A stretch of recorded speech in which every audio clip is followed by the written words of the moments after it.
What's up, everyone? Steve here from socialtransformation.us. I just discovered a study the other day that I wanted to share with you guys. The study's called What I Believe is True: Belief Confirming Reasoning Bias in Social Anxiety Disorder. So that's a bit of a mouthful, but I'll break down the study for you guys.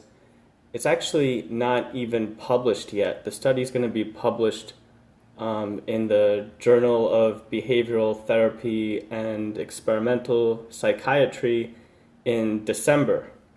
But I got a hold of the study early, and it has some really interesting insights. So I want to share those with you. Basically, what these researchers did was they tested a belief bias in individuals with social anxiety. So, for example, they broke it down into sort of logical statements. So one example is an elephant is bigger than a dog is bigger than a mouse, therefore an elephant is bigger than a mouse. That's true. That's true, and it's logical. So people were given these logical statements and they were told whether to rank them as true or false, or whether the logic was true or false. So something can be logical the way it's formatted, but it won't necessarily be true. For example, if a mouse is bigger than a dog, and a dog is bigger than an elephant, then a mouse is bigger than an elephant. Now that's logically true based on those things. If a mouse is bigger than a dog and a dog is bigger than an elephant, then a mouse is bigger than an elephant. Now, in the real world, we know that's not true. We know that a mouse is not bigger than an elephant. So when people read those statements, they're more likely to say that the logic is wrong, or they're going to take more time to think about it before they say that the logic is true. So by having a mismatch between the actual true belief that you believe inside your head versus the logical argument of it, you can determine how much someone believes in something. So they tried doing this with statements about social anxiety. And they asked a group of people who have social anxiety, and then they also asked a bunch of normal people, a control group. So an example of how this would work with social anxiety is you would say, I am less likable than Jane, and Jane is less likable than John, therefore I am less likable than John. So that statement is logically true. And when people who have social anxiety read those statements, they're more likely to say, yes, that's true, that's logically true. They don't take any time to think about it because it confirms their pre-existing beliefs about themselves and their social anxiety. Now, if you said, I am more likable than Jane, and Jane is more likable than John, therefore I am more likable than John. And when people who have social anxiety read that statement, it makes logical sense, but it doesn't match with their belief. So they'll either rate it as false, or they'll take more time to process the information. Because even though the logic is correct, it's more difficult for them to accept it as true because they don't actually believe that they're likable.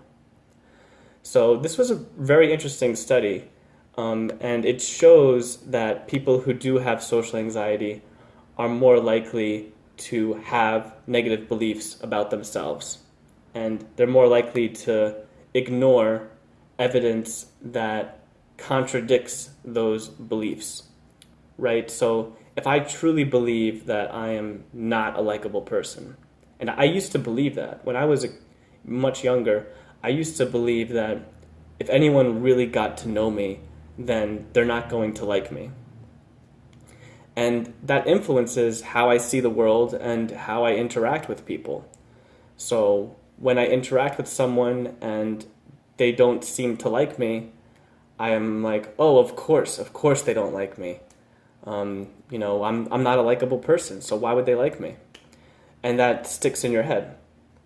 But if you think you're a less likable person and you actually interact with someone who does like you and thinks you're pretty cool, you're not going to think about that so much. You're going to be like, oh, maybe they just don't really know me, or they don't really like me.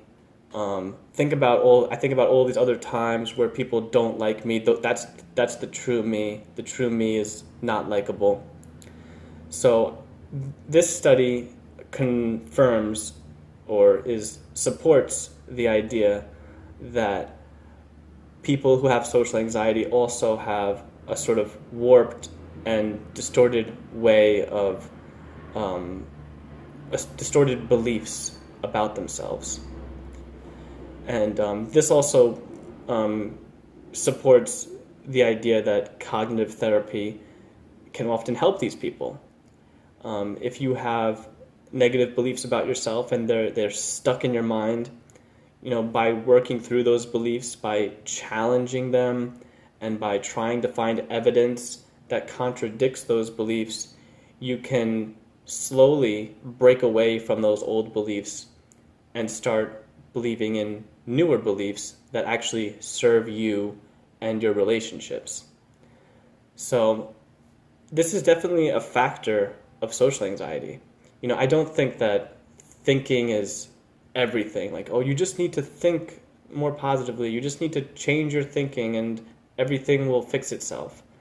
Like, social anxiety is influenced by a lot of different factors. It's part biological. It might just be how your biology is set up. Your nervous system is more sensitive than most people. It could be environmental. You've had experiences from the past with family or friends that have ingrained in you this idea that you're not a good person, you're not a likable person. And also your thoughts and how you actually think about the world influences your social anxiety. So I always like to remind everyone that there's a bunch of different factors that can influence your social anxiety. But one of those factors is how you think about yourself and the beliefs you have about yourself. So I'm not claiming that just changing your beliefs will magically fix everything, but I do think that this is something that people need to work on if they want to overcome their social anxiety. And studies like this show that it's true that people who have social anxiety tend to have more distorted beliefs that confirm their social anxiety and help it and feed into it. And that's why it becomes a cycle. It becomes a cycle that you keep feeding into, that it's hard to break out of. So I thought this was a really interesting study. I wanted to share it with you guys. It's very relevant to a lot of the things that I teach on social transformation about playing with your thoughts and trying to break away from old patterns of thinking, old beliefs that don't serve you. So I hope you guys found that interesting. I'll be back on here again soon. So have a good one, guys. I hope you guys are all well. Bye-bye.